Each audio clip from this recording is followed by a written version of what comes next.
క్రీస్తు పుట్టాడని తెలిసిన మార్పు లేదు నీకు, మరణించాడని తెలిసిన మార్పు లేదు నీకు, నిన్ను నన్ను రక్షించవచ్చాడని తెలిసిన, నిన్ను నన్ను రక్షించవచ్చాడని తెలిసిన, తిరిగి రానయ్యున్న రాజుని చేరుకోలేవా, తిరిగి రానయ్యున్న రాజుని చేరుకోలేవా.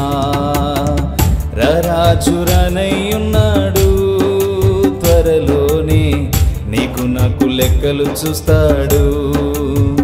రాజు రానయ్యున్నాడు త్వరలోనే, నీకు నాకు లెక్కలు చూస్తాడు. ఎక్కడికి పోతావన్నయ్యా మరణిస్తే, ఎక్కడికి పోతావు తమ్ముడా.